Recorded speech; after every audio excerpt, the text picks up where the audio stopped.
Hey guys, welcome back to the CNH Rugby podcast with myself, CNH, and I hope you're having a good day. We're very close now to the kickoff in the 2021-2022 Gallagher Premiership, and I hope you guys are looking forward to it as much as we are, not just with the regular games, but also the Premiership last man standing competition. We've had such a huge uptake this season. We started it last year with the Pro 14, but we decided to make it the Premiership, as I wasn't really sure where they were going with the URC this year, so it could have been really messy on how I did it, so I just played it safe and went for the Premiership. And despite that, the uptake has been unreal. I mean, we've had so many people looking to join, given their selections and team picks. So thank you very much, guys. Hope you guys, best of luck. You get far in it. Obviously, there can only be one winner at the end of the day. But if you're returning from last season, maybe you could beat your record. We managed to get all the way, I believe, to week 10 or week 11 before we crowned James as our winner. So congratulations again, James. Maybe you can go back-to-back in it. And to our other competitors, the very best of luck. Let's see if you can win the whole thing and win a Premiership jersey of your choice. There's plenty of really nice jerseys to choose from. So do be sure to keep it in mind, when we come around asking if you won, what jersey you'd like, Personally, what one would I go with? I would probably go with the Northampton Saints home one. I said on my story that was one of my favourites just because it was so pristine and clean, but it had their usual traditional design. The Gloucester home one is also very nice, with the stripes. I do like the Bath one as well, and Sale did an alright job. Those would be my few favourite jerseys, and we obviously can't forget about the Harlequins one. That one is very good. So they're just a few ideas that you guys can choose if you do win, or if you're just going to buy a jersey yourself, keep it in mind. But anyways, so we're making our Premiership predictions. I released them quite a while ago on my story from 1 to 13. Some of them were surprised and some of them were fairly obvious, but I decided, let's give some context to them. I've been meaning to make this video for a while. So yeah, let's get into it. So coming in at number 13, we have Worcester Warriors. No real big surprise here. It was kind of between themselves and the Falcons as to who I would put last. I was originally going to go with the Falcons, but I said, nah, I have to put Worcester Warriors. I'm sorry, there's just... it's a competition between the two as to who's going to finish bang bottom in the table. And even though, look, the only incentive for it is if they do finish last, at least they're not relegated, for now anyways. It could be a different story next season when there's 14 teams. But the truth with Worcester Warriors is they will finish last, I think, in my opinion. There won't be any repercussions, obviously, with no relegation, but they will get Challenge Cup by the looks of it. I was concerned this year that they wouldn't, that they would just go with 14 teams in the Challenge Cup, but we obviously saw the last week that they're going with 15, 3 pools of 5. So if they use that for the next season, then they at least get some Europe. I was worried they would be the first English team in a while to never get Europe. Just some facts on Worcester Warriors. Obviously, I was talking with Prem Rugby News. Shout out to him. If you haven't given him a follow on Instagram yet, do give him a follow because he will be doing a lot of content on the Premiership according to what I'm hearing. He's already has done a team-by-team profile about what players to look out for and their exciting new signings. So do be sure to check him out. And we were just discussing, he believes it would be the Worcester Warriors will finish 12th. I was like, nah, I have to go 13th. Because the truth is about Worcester is even without their two lines, with and without them, Duhan van der Merwe and Roy Sutherland. Obviously, van der Merwe had a fantastic line story. He was one of the few that did. He got a lot of tries along with Adams. Even without them on the international break, I think they will still struggle. I don't think they have the necessary depth, and the players they were using don't have as much experience, really. That's to tell you the truth. I think they don't have enough experience going against the top Premiership sides to put up a fight. So here's an alarming stat that I saw immediately when I was looking at Worcester Warriors, is they haven't won a game in 2021 yet. We're in September, and they still haven't won a game in 2021. They won their first few in 2020, but that's about it. They need to win one. That is terrible, honestly. Even Newcastle Falcons, they obviously fell off a cliff, but even still, they managed to, recover and get a few shock wins anyways, a few really good wins. Yeah, they had that embarrassing loss to Exeter, but even still, I was really concerned for Newcastle, but then when I saw that Worcester hadn't won a single game, I was like, oh, what is going on here? Honestly. So, obviously, let's talk about their captain, Ted Hill. Very young guy. I believe he's only 21, 22 years of age. 22, actually, this year. But it's good to see that they're making a young player the captain because it's clear that they want to keep him there for quite a while. But they have to maybe give someone else co-captain. I think he should be a co-captain, really. I think he should be sharing it with someone else. Who that player might be, I have no idea yet. I was going to say Francois Hogard, but he's left now, so I'm not really sure. So yeah, I think he should be co-captain because there's no guarantee he will stay at Worcester because he is a genuinely really good player and some other clubs might incentivise him to move away. So that's something that is concerning for Worcester. They scored 39 tries in the 2020-2021 season. I believe that was the fewest. And their highest ever finish in the Premiership is 8th. So that's... here's another, I suppose, alarming stat that doesn't really work in their favour, is they're the only English Premiership 13, the Premiership 13, that have not played in the Champions or Heineken Cup ever since it came in 1995, which is, that's not really good. Even Newcastle and London Irish and Bristol Bears, some low teams, they've even got their go. Worcester still haven't. They struggled to do it. They were close enough last season, but they blew it. Or 2 seasons ago, they blew it. They lost out. They finished 9th and just went down, So anyways, so that's what I have to say about Worcester. Just take a look at some stats here from their season. They don't have a really good kicking success rate. It was 52%, so 50-50 kicking is not at all where you want to be. It has to be upwards of 70% if you want to have a reliable kicker. They put in, despite the fact that they were on the losing and playing defensive rugby, they put in the fewest tackles with just over 2,900.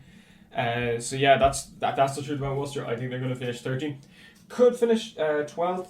They do. It could go either way, but I just think 13th is the best position. That being said, if we don't take a look at Sutherland, Van der Merwe or Ted Hill, they do have some impressive players. They have Ollie Lawrence. He came into the England squad, I think, during the summer. Very impressive player. I hope to see more of him. Ashley Beck from Wales. Willie Hines, the scrum half, they managed to get him.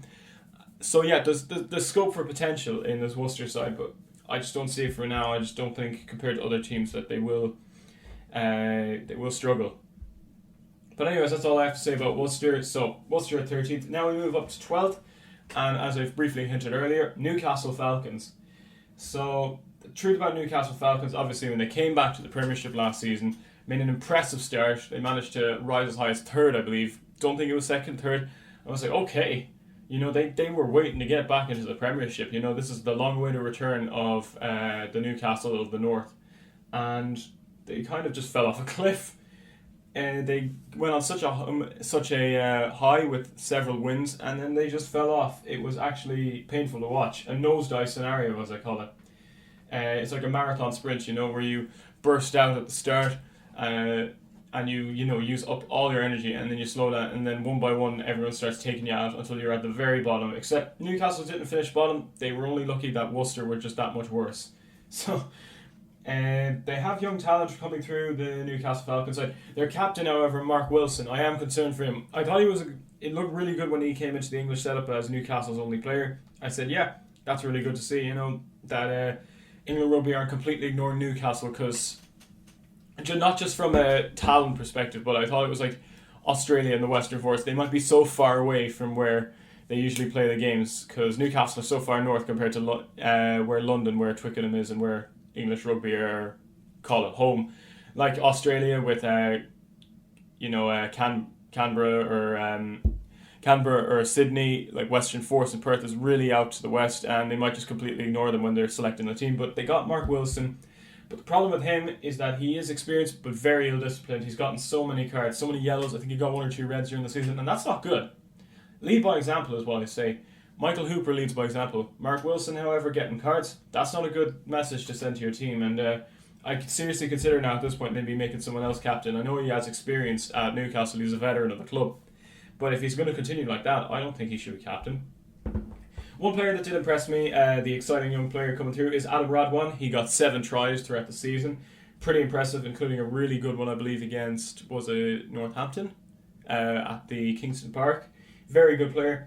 Unfortunately, they have lost Toby Flood, though, which, that's sad to see him go, but he was aging, and I was like, yeah, he scored like a late try, I believe, in one of the games, but he was always going to go, after this season or the next.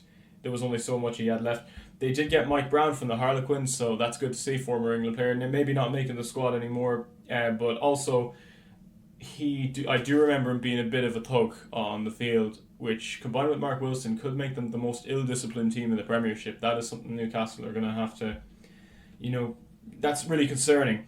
Gary Graham, Greg Peterson, Logo Villimolipola, and then their scrum half Louis Schroeder. So they do have some potential in their squad. Obviously, Prem Rugby News doesn't reckon because he said they made no new signings, but sometimes not making any signings is the best. Maybe sometimes you have to work with what you have to develop them and then bring them up. However, for Newcastle, I can't really see that happening. I think that they'll finish once again in the second last position, only just because Worcester were just that much more worse. So, yeah, 12th for Newcastle. Now we move up to 11th, London Irish.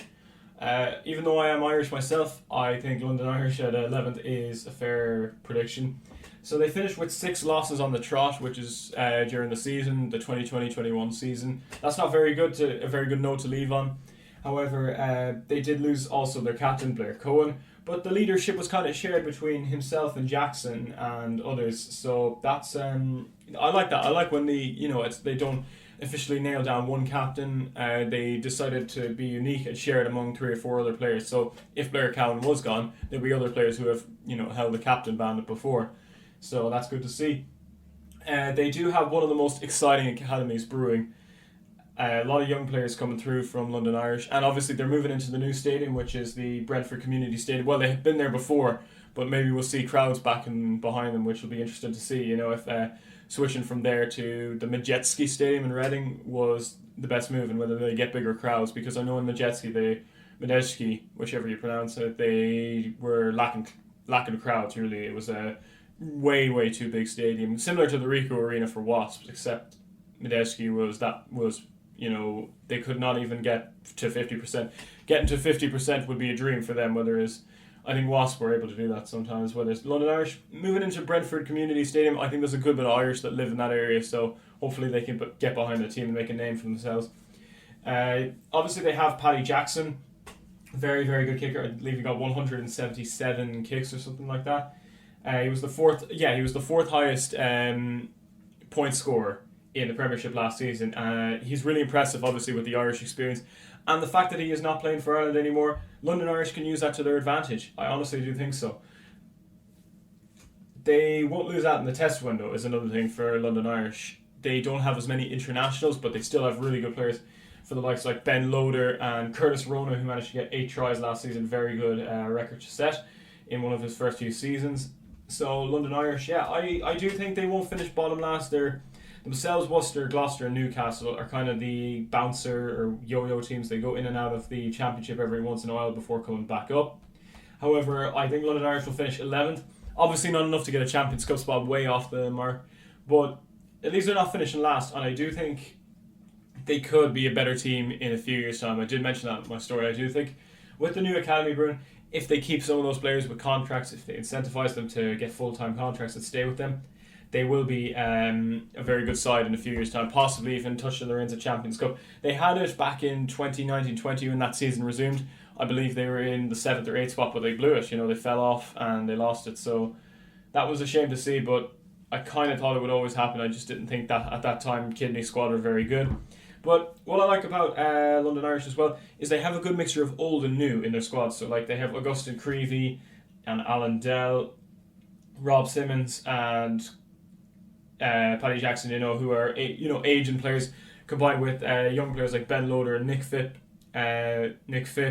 Matt Cornish and Adam Coleman and a bunch of others. So they have a mixture of experienced players who take the reign and inexperienced young players who can learn from them. So that's always what I like to see, a mixture. They did make the most clean line breaks, which is 37, I believe, in the Premiership.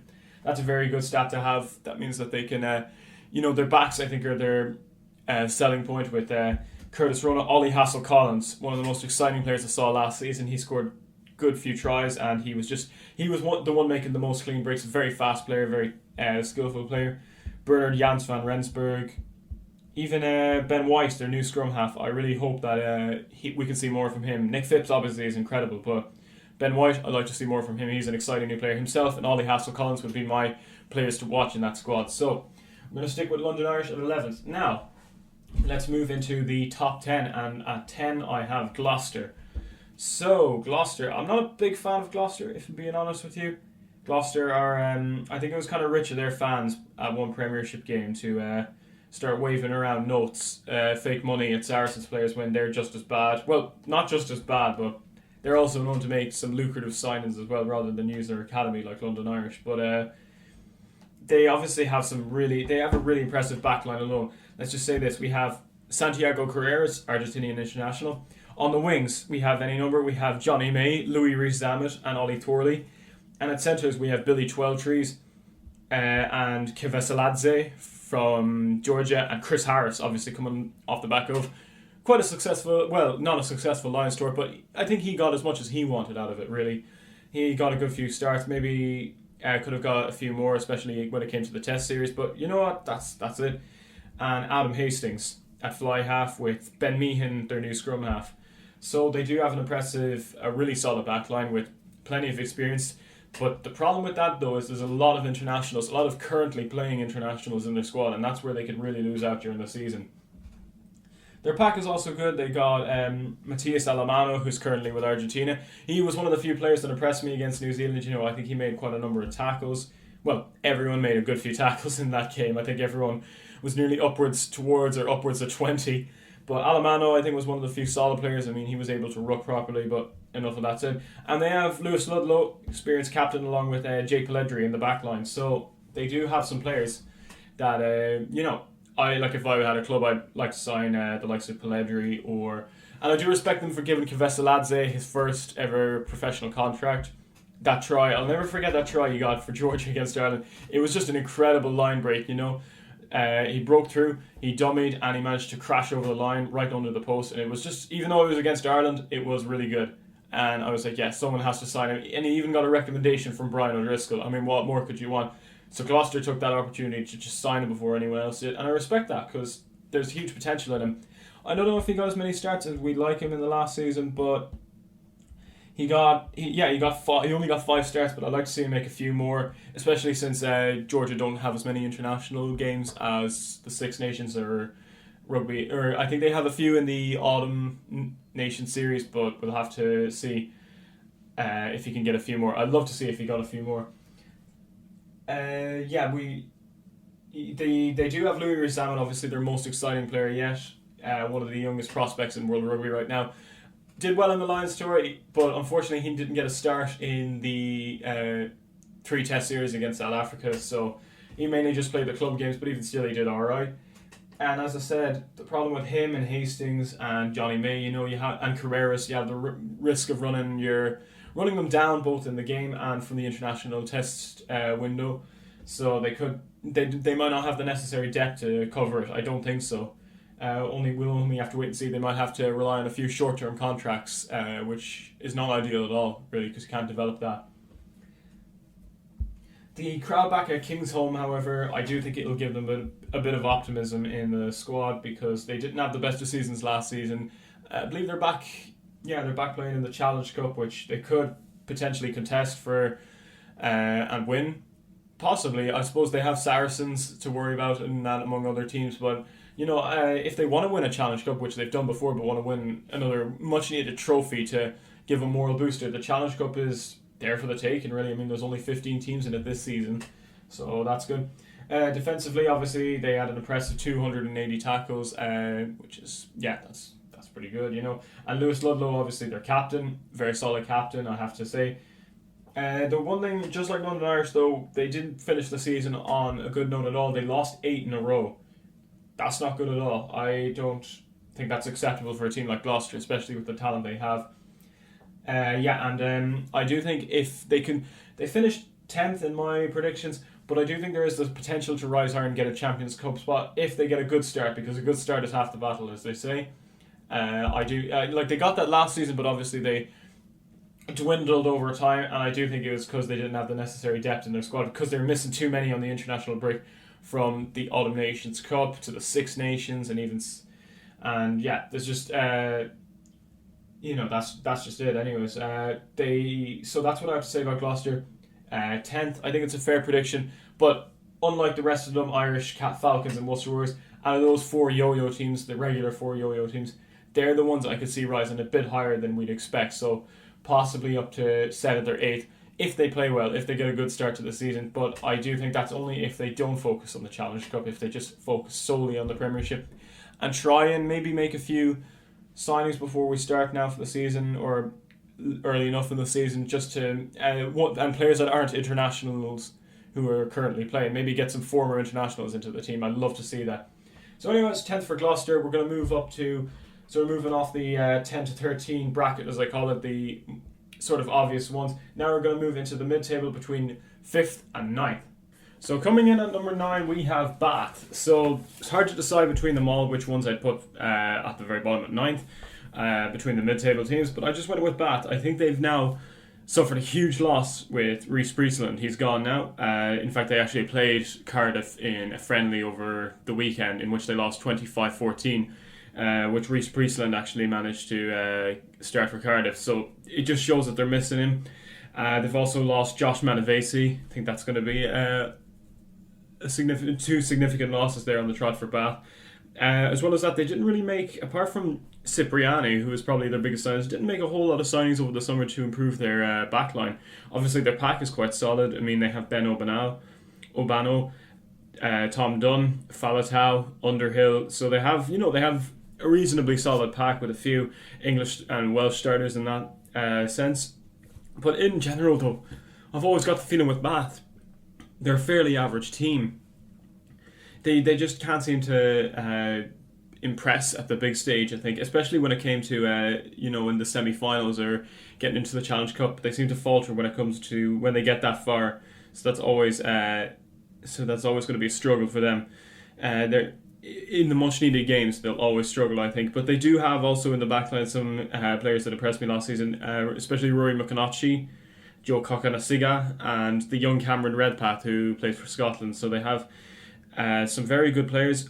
As I said before, Danny Cipriani, very impressive player. He's got a lot of experience, both not just in the Premiership, but he also played down south in the Super Rugby. But the truth about Danny Cipriani, I think he's past his best. I really do think so. So they try to replace Priestland with him, but Cipriani's maybe got a few years left in him, and I don't think he's in his prime anymore. So might end up costing them there.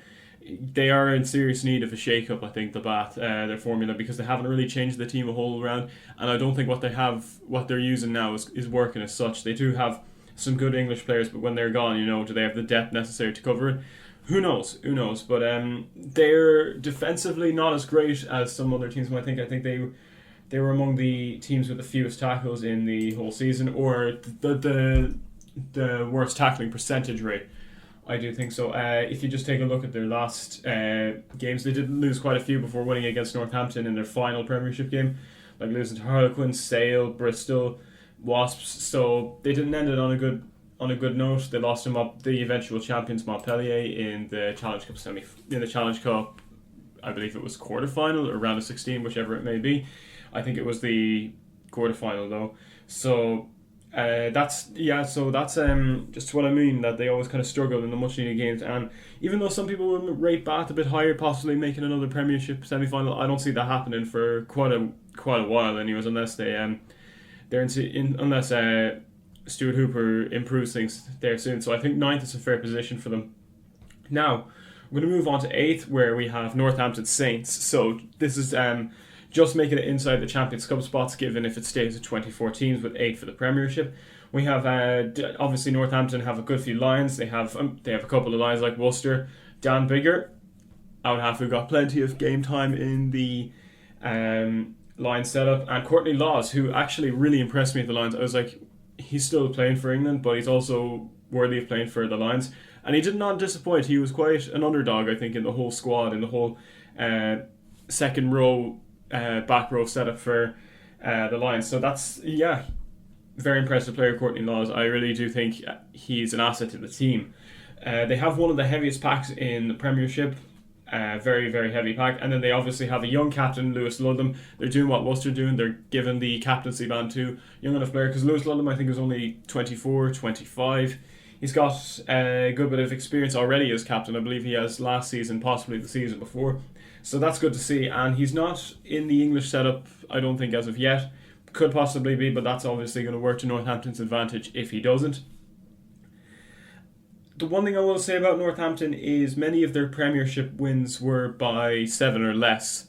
So they were just about scraping through with wins. Now, obviously, that's okay, a win's a win, but they're allowing their opponents to get losing bonus points. So if any team sends a half-decent team to face Northampton, even if they were to lose, they could scrape bonus points, and that's something Northampton have to do. They can finish the game outright and get a win, but they just allow their opponents to salvage something which could be costly over time, and I think that's going to happen here. That being said, though, even themselves, when they lose, they also scrape quite a number of bonus points. I believe they're among the highest in the table for losing bonus points, but that remains to be seen. So they do have, as I said, they do have quite a heavy pack. They have a lot of Pacific Islanders, Nyaravoro, Ratuna Yarawawa, Matavesi. So they have a very heavy pack, obviously, along with Courtney Laws. So that's always Tomaina Harris and Tom Wood. And even in the back row, I mean, they have Matt Proctor, Rory Hutchinson, and George Furbank. So that always pays off. And Frank Lomani as a scrum half from Fiji. So Northampton have a ragtag team squad that they're putting together that can ultimately work out, get them a Champions Cup spot. But just like Bath, I can't see them really getting the playoff spot for quite a while. So they should maybe just take their Champions Cup spot and be happy with it and call it a successful season that they managed to do so. So 8th for Northampton, I think, is a fair position. I do think there is a potential to maybe get 6th or 7th on the trot on a good day. Obviously, they had a good season last season, in which I believe they finished 5th. That's actually impressive. That obviously caught me by surprise when I first saw it. I was like, wow, they actually did really well, because the previous season, I don't think they kind of finished around the 6th or 7th or 8th position. But getting 5th, they just missed a playoff, but I think that's going to be their best chance for a while. So I think Northampton in 8th is a very fair position. So, going to move into 7th now. Right bang in the mid-table, we have Wasps. So the truth about Wasps is they're a wildly, under Lee Blackett, they're a wildly fluctuating team. I do think they will bound. They have a season where they make the playoffs. Obviously, in the 2019-20 season, they actually got all the way to the Premiership final, but they ultimately lost out to an Exeter side that wasn't a surprise at all. I mean, we all saw Exeter about winning that title, so they don't have anything to be ashamed of there. However, they did finish exactly in this position, 7th in the last season, so that's a cause for concern, and I think it's fairly predictable now at this stage that they will finish 7th again.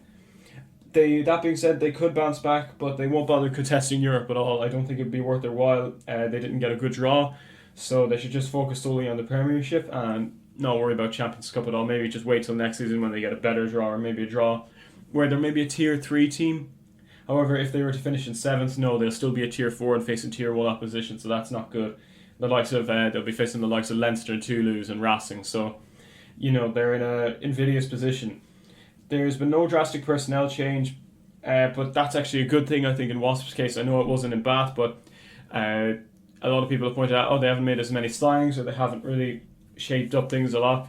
But I think that's a good thing, because they obviously realised that what they had 2 seasons ago was really good. They're going to try and recreate it so that they don't fall to 7th last season. But I think ultimately, given how competitive this Premiership season is going to be, it's going to be 7th. So obviously, one player of note is Josh Bassett. He managed to get 9 tries, which I think was joint 3rd highest. So that's fair play. Obviously, we have the amazing Jack Willis, who's broken into the English squad at such a very young age. I believe he's only in his early 20s, as well as Matteo Manozzi, the Italian fullback, who really impressed me at the Six Nations 2 years ago. He didn't play in the last one. I don't think, maybe he was injured or something. I'm not exactly. Feki Toa. Obviously, we have Stan Robson, the English scrum half, who's obviously making some starts in the English squad, and Francois Hogard. Big loss for Worcester is Wasps' gain. Essentially, he was incredible for Worcester. One of the few stand-up players for me at Worcester, and Jacob Umaga at fly half, with Jimmy Galbraith in support, which is always good to see, because he was very good at Leinster, and then when he went to Wasps, he got quite a few starts, so that's obviously good. But the 2 players that I like at the wings are Zach Kibarigi. During the 2019-20 season, he was very on point with finishing tries, I think, and Paulo Balodogwu, very good player.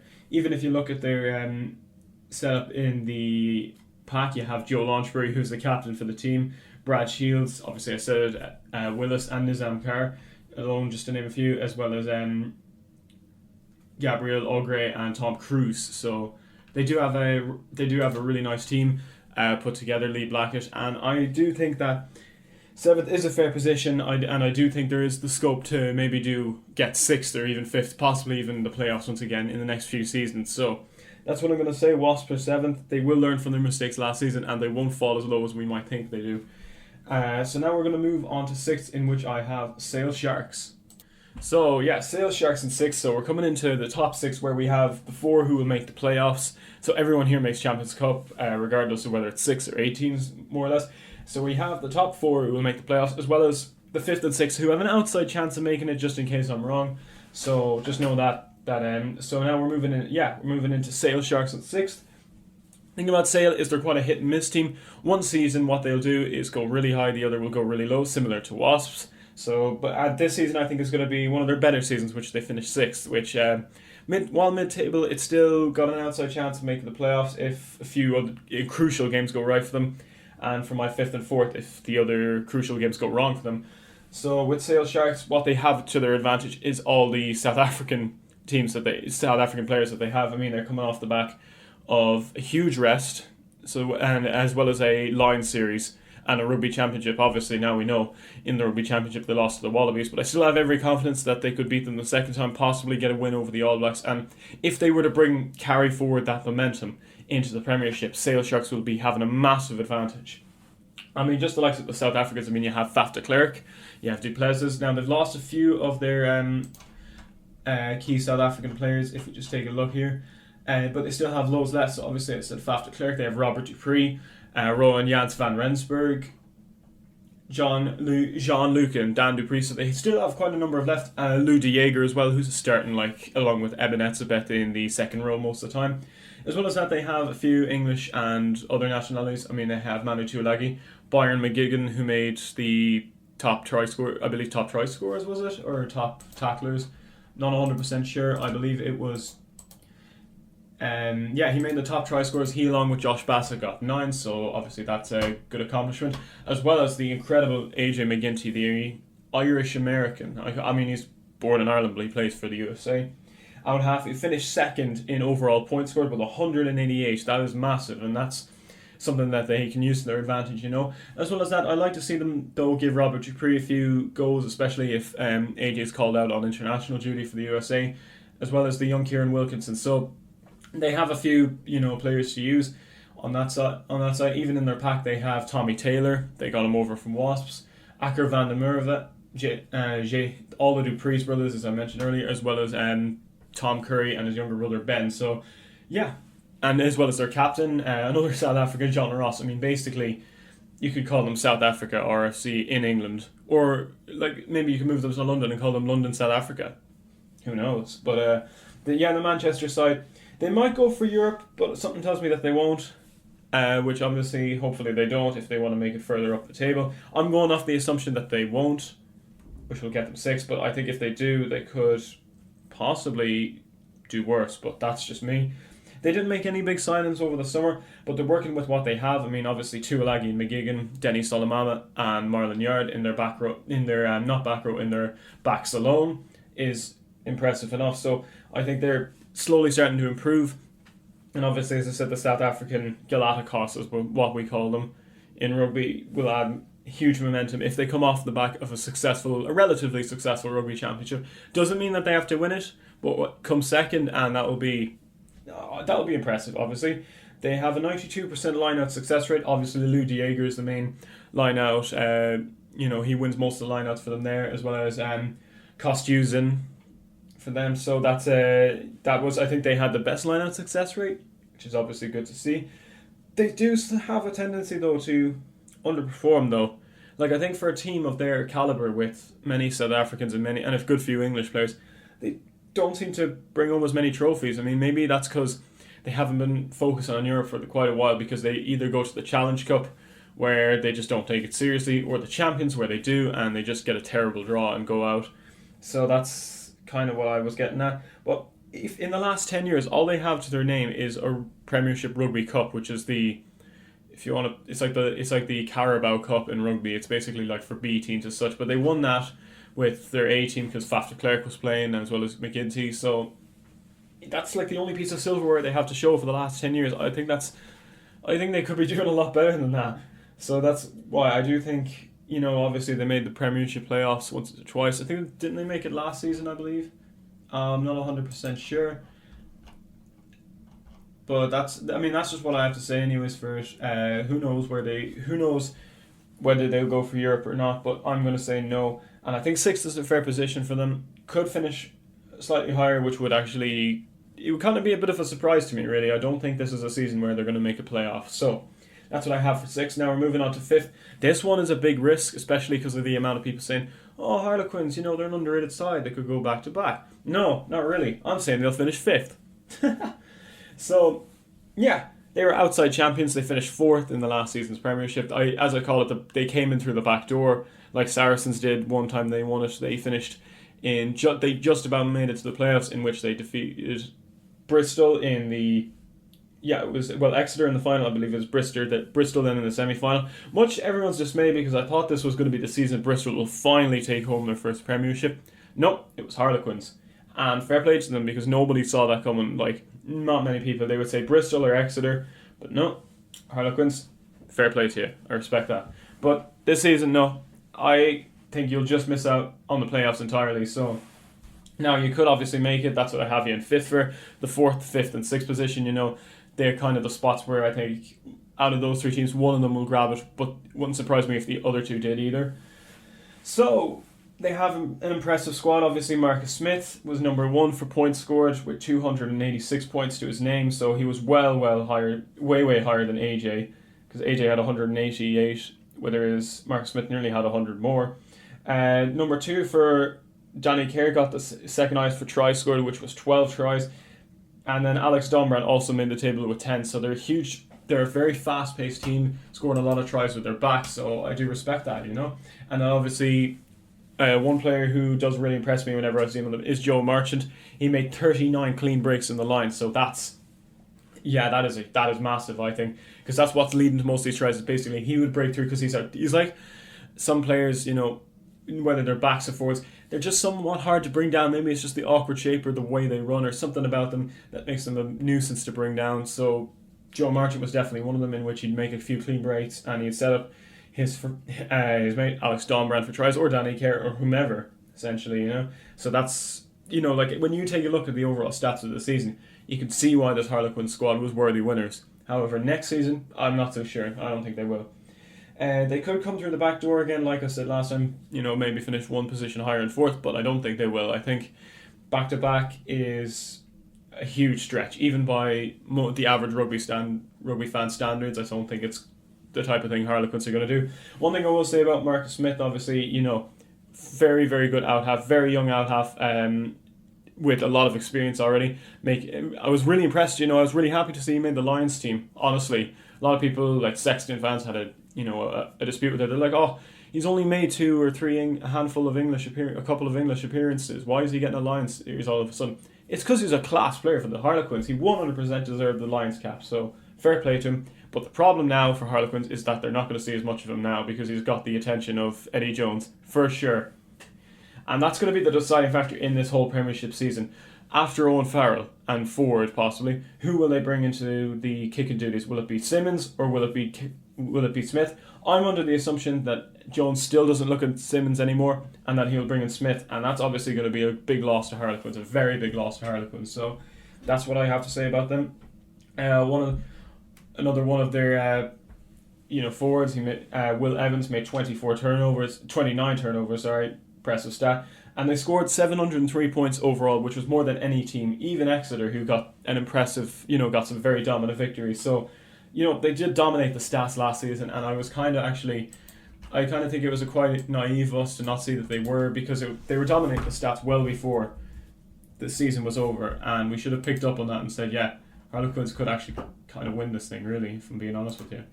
So one of the things that impressed me about Harlequins is their squad. It's actually quite relatively small compared to the rest of the English teams, but it's still, I don't know, maybe it's just my mind, but yeah, obviously Danny Kerr as their scrum half could possibly come back into the English setup. I think it's a bit too late now. I mean, I think well, we could see that, who knows yet. Scott Steele, Tommaso Allen from Italy. He's not getting as many starts for Italy anymore. They're kind of relying now on Paolo Garbisi, who was back Benetton, now moved to Montpellier, and Carlo Canna from Zedbury. So if Allen doesn't get a call up to Italy or doesn't really make the squad, that's Harlequins' gain, Really do think so. Obviously, Marcus Smith, if he's gone, they could rely on Allen. Allen's a fairly reliable kicker, and I think this could be his chance to prove to Italy that he's still got some fire left in him. Hugh Jones from Scotland, Joe Marchand, Louis Lina, not really sure. I believe he's the son of Michael Lina, so that's actually a pretty cool player to have when you have.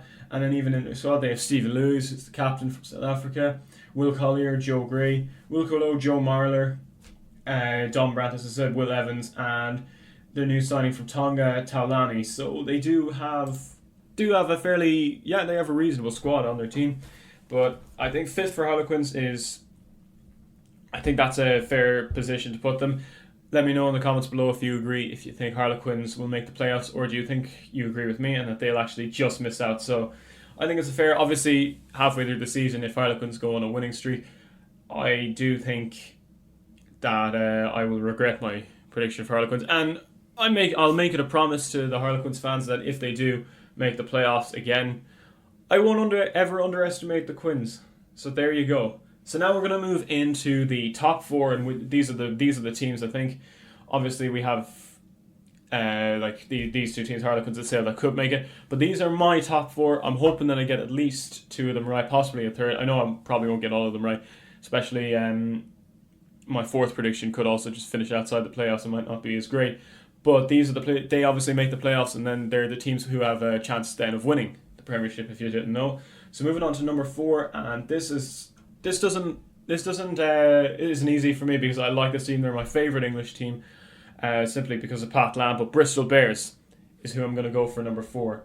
So Bristol, obviously last season they were massive. They were on top of the Premiership. I thought they were going to win it, but they really peaked last season, kind of choked in the playoffs, and as a result, I'm going to say that they're not going to have as good a season. I think it's going to be like a Connacht.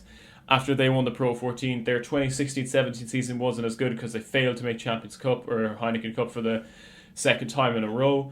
They ended up settling for Challenge Cup, and they lost at the end of the season. They lost their manager Pat Lam, who went to Bristol. And obviously, hopefully he won't leave Bristol after this season. I don't want him to. I think he should stick around, maybe try and bring them back to Premiership contenders. But this season, I think they could just about make the playoffs, but I don't think they're going to win it.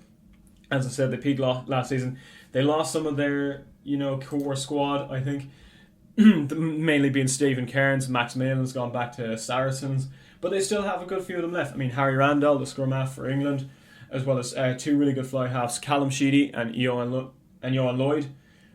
Even in their back, they still have Radradra, one of the most exciting and one of the most expensive signings I think they've made. Nia Adolokan, very underrated player. I loved him at Connacht. He was class. He was a try-score machine back in the 2015-16 season. Obviously, he suffered a spate of injuries when he was at Connacht, and then he moved to Bristol a season or 2 seasons ago, where he's doing all right. He's not doing too bad. And supporting him on the wing is Luke Morahan, and then at fullback you have Charles Piutau. The only Piutau still left in the squad. They had CL Piutau from Tonga, but he's been released as of yet. And then even in their pack, they have Nathan Hughes, Stephen Luatua, who's their captain from last season, Chris Vui, Dave Atwood, John Afoa, Jake Heenan, an underrated player for Connacht during that winning season. I think he should get more game time. Kyle Sinclair, and obviously we can't forget about Max Lahif. I mean, all the coverage he's been getting. I mean, that video when I saw it for Bristol, that interview, was one of the funniest and bizarre things I've ever watched. I have to say. So, so he hopefully we'll see more of him. I want to see more of him for sure, just simply for jokes. But I think he's a good player, anyways. Regardless.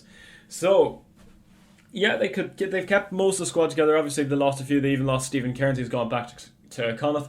But obviously, Randall is still a very solid scrum half, and Andy Uren, Theo Strang, two other players they can rely on. They weren't any surprisingly though, despite the fact that they were winning several games in the early half of the season.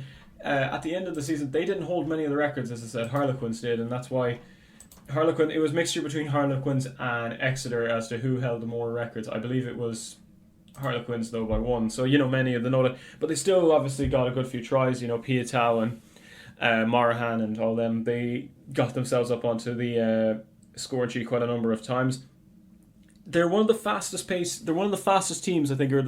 They're huge back. They use their backs a lot more because they got 492 average meters per game, which was the highest of any Premiership side. Which means that they're able to, find a lot of breakaway tries or find a lot of use their backs very, very well. Similar to the All Blacks, that they are a very fast paced game, and obviously, I was seeing Morahan. He's kind of got a Tate McDermott from what we saw against the Springboks. He's always there at the breakdown, and within a few seconds, the ball's gone straight away. He's been at the breakdown. He recycles it back to the backs, in which they were able to find a few clean breaks, mainly because they're skillful and they're fast paced and they're able to sidestep people. So, that's something they have still going for them. Hopefully, we'll see more of that. But obviously, as I said, they didn't hold any record holders, but they still make, the top tens of each, like try scoring, point scored, and I think that's good to see. You don't have one big standout player. It's an equal contribution from all the members of the team, and that's what you like to see, teamwork, I think. I think we should just take a moment to appreciate what Pat Lam has really done for Bristol. We could do a huge Bristol Bears transformation video for being like a yo-yo team in the Premiership to contesting the title. The Challenge Cup they won 2 seasons ago was impressive. I thought it was a massive, massive victory for the club. I think what they do have that is unique to many Premiership sides, or that isn't unique to many they have the city backing them, because Bristol Rovers and Bristol City aren't in a great place right now. They're Championship teams. I think Rovers are they League One, they're back in the both are in the Championship, I think, now. Haven't been following the Championship as much since Leeds qualified for Premiership, or Premier League. But I do think, like Bristol Bears, I think before COVID, you saw that the stadium was getting upwards of 20,000 per game. They were filling out Ashton Gate, and that's what you love to see. He did that at Connacht as well. He got the city of Galway backing behind the team, especially when they were doing on a successful stage in 2015, 2016. And then obviously when they won the Pro 14, I remember the homecoming. I wasn't at it, but just the whole city, I think, it was packed with green, because, and that's what he's doing at Bristol as well. A lot of the football fans are saying, you know what, City and Rovers aren't doing as well. I'm going to go watch the Bears because they're Premiership contenders. And that's what I love to see. I wish more teams in England for rugby were like that, because it doesn't seem like they have that same, Sunderland. I call it kind of a Sunderland aspect where the whole city, they talk about them day in, day out, or whatever, and they're like, I can't wait to go to the next Bears game, I can't wait to go to the next, like when you watch Sunderland Till I Die, it's a great documentary. If you don't, I know it's not rugby, but you just see the whole city get behind the whole team, and that's something unique to Bristol. I think Exeter kind of have it as well now, just because Exeter City Football Club are not great. You don't have that at Gloucester, you don't have that at Bath, that's just it. Worcester kind of have it in that, but that's only discounting because they're the only notable sports team in the whole city. Football is not big in Worcester. But anyways, that's enough about Bristol, 4th place, I think it's a fair position to put them in.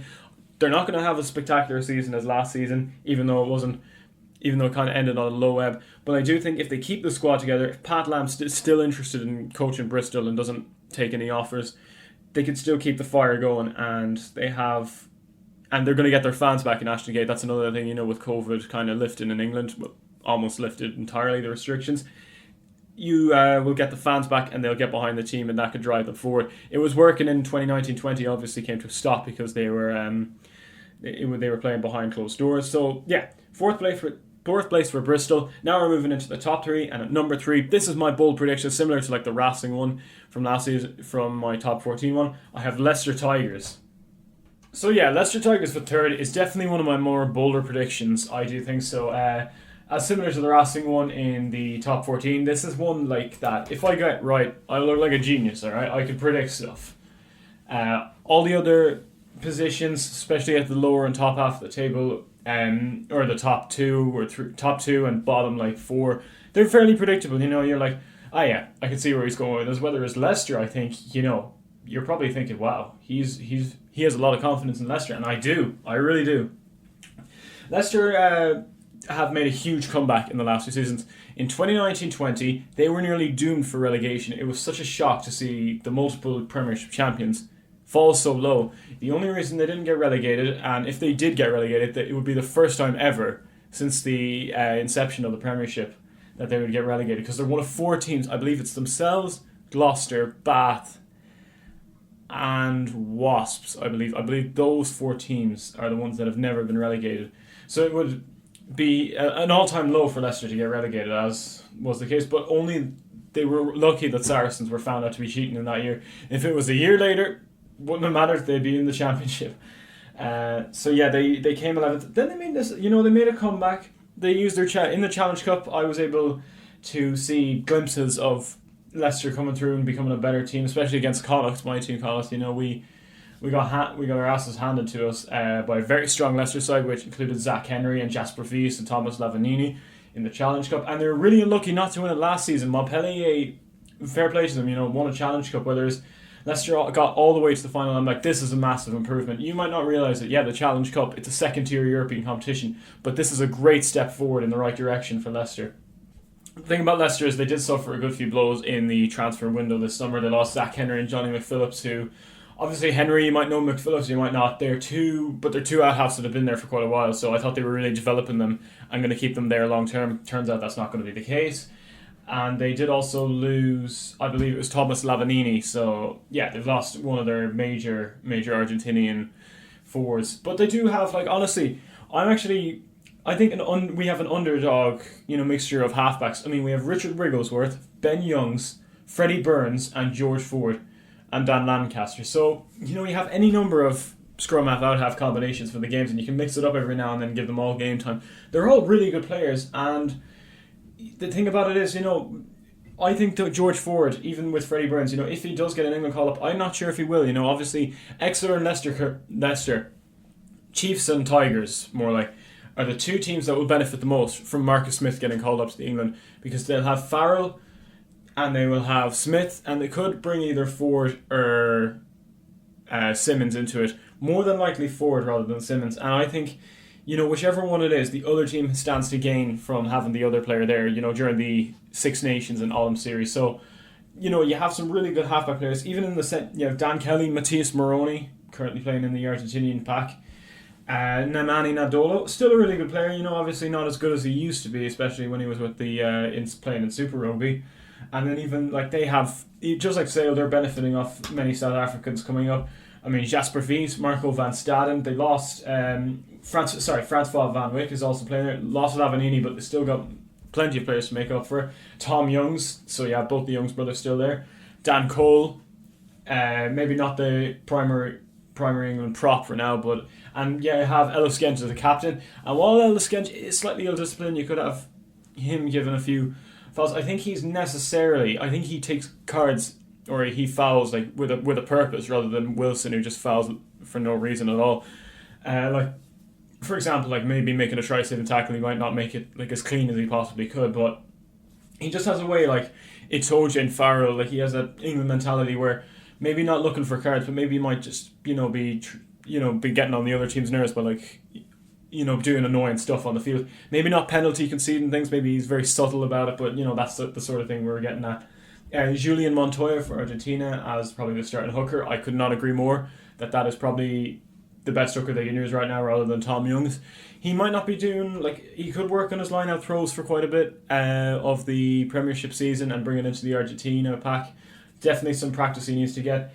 Even still, if you look at what Steve Borthwick is doing with his team, he's creating an amazing pack. One of the things I remember in the Connacht and Leicester Challenge Cup match, which is 8 months ago now at this stage, obviously we lost to a pretty very strong Leicester side, but one of the things was they were playing such brilliant rugby in that they were we had a line out throw, we were on their 5 metre. Instead of contesting it all, they were ready right to push back, and unlike Australia, unlike they who charged too early, they did it at the right time, and we that was not our line out was not an advantage, because we were pushed back so much and we were just struggling to get past a very strong Leicester side. So Borthwick is making, he's creating a very strong pack, and it's becoming evident in the South Africa and Argentina sides what the Leicester players are bringing to it. Like Jasper Wiese, obviously, one of the most outstanding of the Springbok pack throughout the Lion series. That's got to be it. They had a 68% kick rate. Obviously, that's off Henry and McPhillips, a combination of the two. The all-time Lancaster. I only think that's only going to go up, and it was the best kicker, I believe, of all 12 teams in last season's Premiership, so that they've got that going for it, and I think it's going to get better. They got the most penalties as well, 49, and I do think what they do get is they benefit off the ill discipline of the other team, which is something their opponents are going to have to watch out, because, with some very solid kickers back then and Burns and Ford now, and Lancaster still there, they've got plenty of if they get opportunities to take threes, they're going to take them, and that's going to cost teams dearly. They're not a try-scoring team, they're more relying on their out-halves, similar to other teams I've mentioned.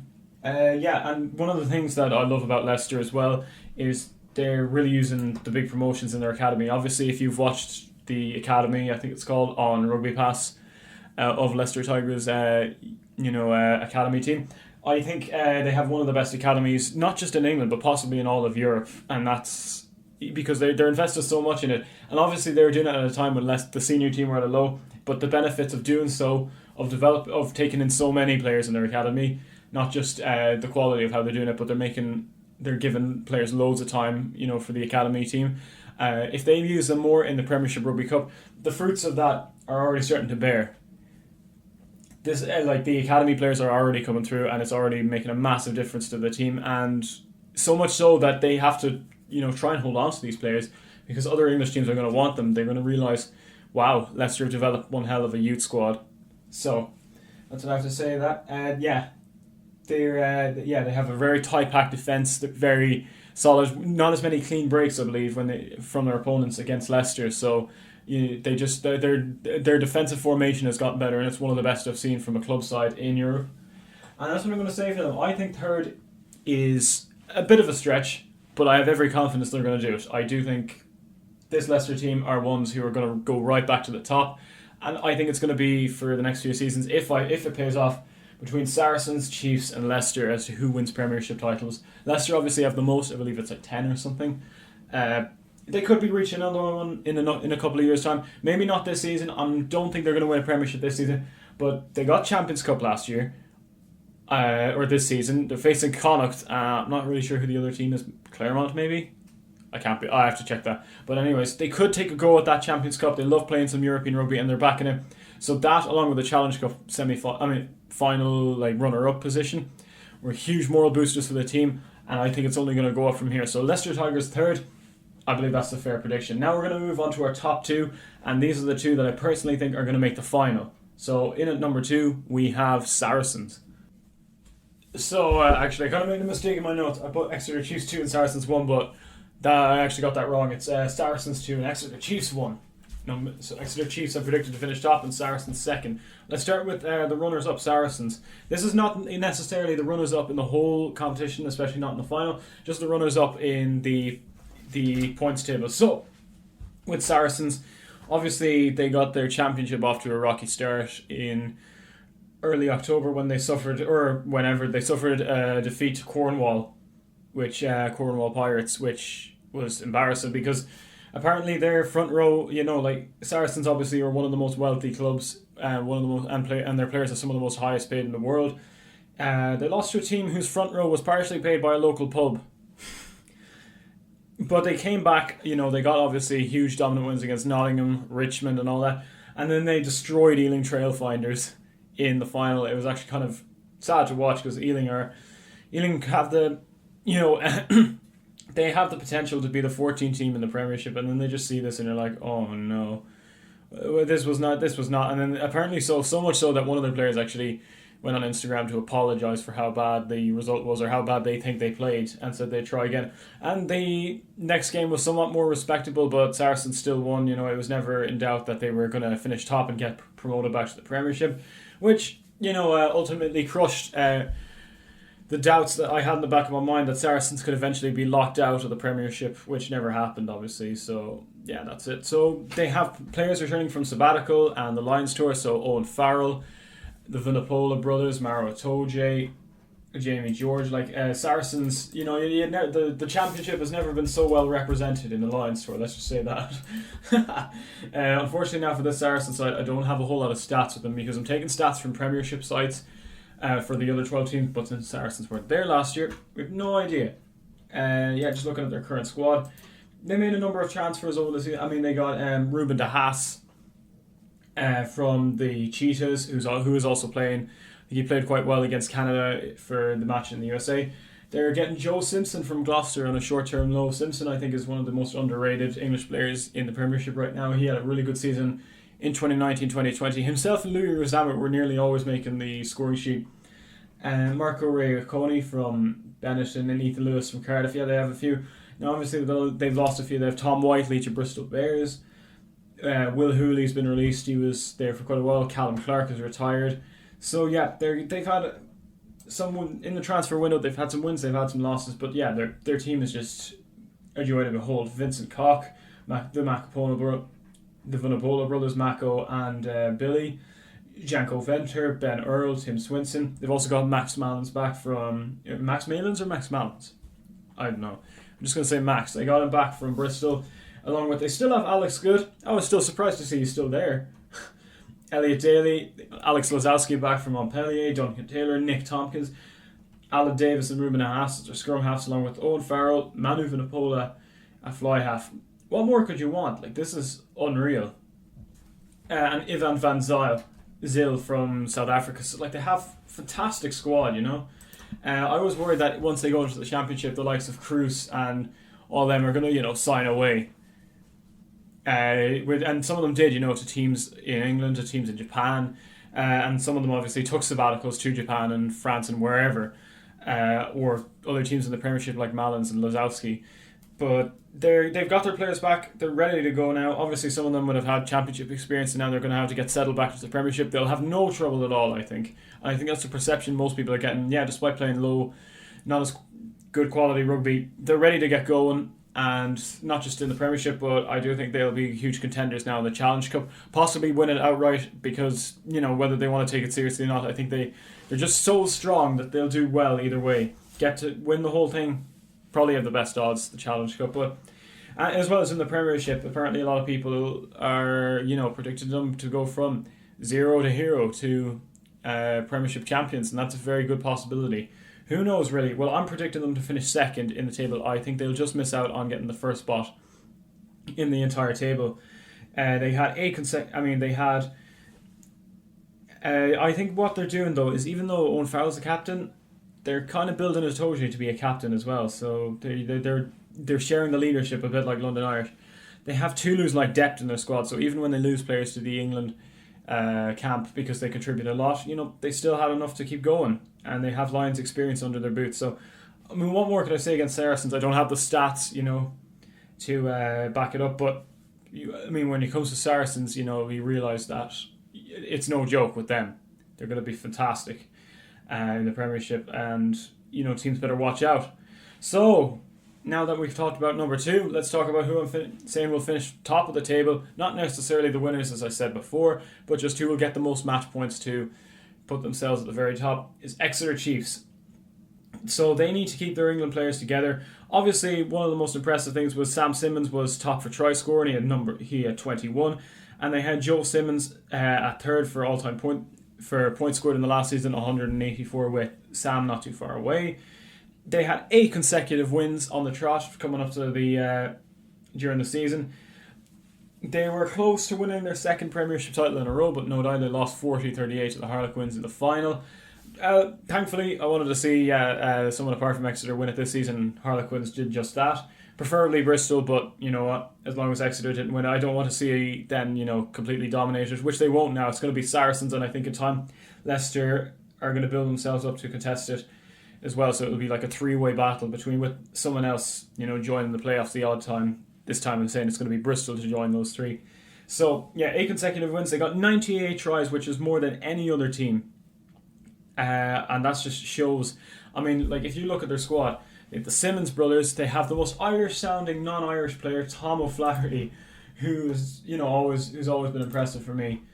And, Luke Cowan-Dickey, bringing his experience from the Lions tour back with him to...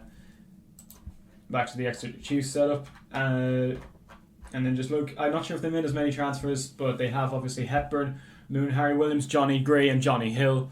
So they have the Scottish Grey, one of the Scottish Grey brothers, and they have Johnny Hill, also another Lions player, Sam Skinner, and Stuart Hogg at fullback. So yeah, Jack Noel, Henry Slade. There's they have serious depth in their squad as well. I know these are many of their biggest names in the squad, but they have other players they could fall back on, such as Jack Yindle, who's co-captain, Sam Nixon, Ryan McCauley.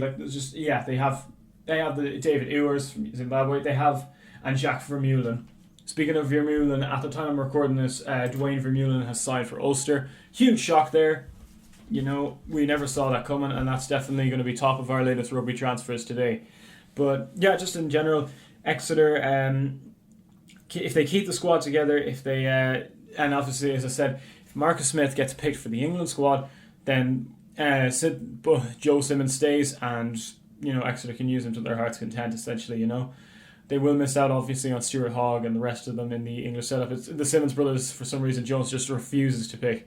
It's just the way he plays, or just the way he picks the team. I have no idea, but Exeter only stand to gain from that. And could they do another Premiership title? Yes, I do think so. Themselves and Saracens, I think, are going to be the two teams who finish top of the table and in the final.